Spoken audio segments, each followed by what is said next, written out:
5 টাকায় 2টি করে কমলা কিনে 30 টাকায় কয়টি কমলা বিক্রয় করলে 20% লাভ হবে? তোমরা খেয়াল করো যে 5 টাকায় 2টি কিনে, আবার এখানে 30 টাকায়, মানে কথা হচ্ছে এই জায়গায় যে 30 টাকায় কয়টা বিক্রয় করলে আমাদের 20% লাভ হবে। মানে আমাদেরকে এখানে কয়টি মানে হচ্ছে কি বিক্রয় সংখ্যাটা, মানে কতটি বিক্রয় করতে হবে। তোমরা যদি এইটুকু ধরতে পারো, এই অঙ্কের পেজ কিন্তু এই জায়গায়, ঠিক আছে, যে 30 টাকা দিলে কয়টি বিক্রয় করতে হবে।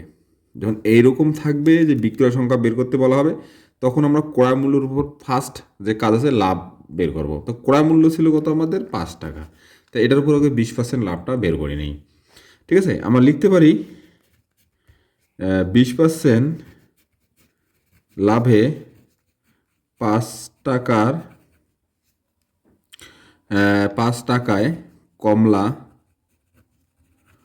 বিক্রয় করতে হবে, বিক্রয় করতে হবে 5 এর, তাহলে 20% মানে কি লাভে, যেহেতু তাহলে 120%, 100 যোগ 10 120, তাহলে 5 120 উপরে নিচে 100,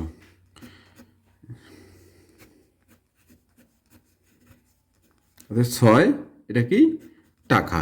ঠিক আছে,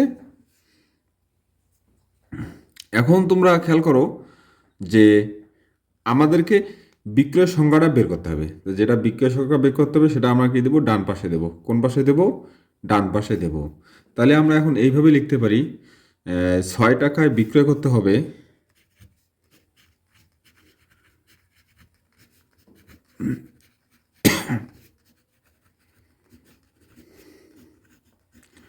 হবে কয়টি, 2টি।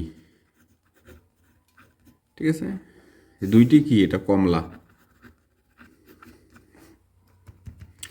1 টাকায়, কম হলে ভাগ। এখন তোমরা খেয়াল করো যে আমাদেরকে বের করতে হবে 30 টাকায়, তাহলে কি বের করতে হবে 30 টাকায়, তাহলে 30 টাকায়, তাহলে 2 গুণন 30 নিচে 6, 30 টাকা বেশি হবে, তাহলে 5 30, 5 দুগুণ 10টি, 10টি কমলা।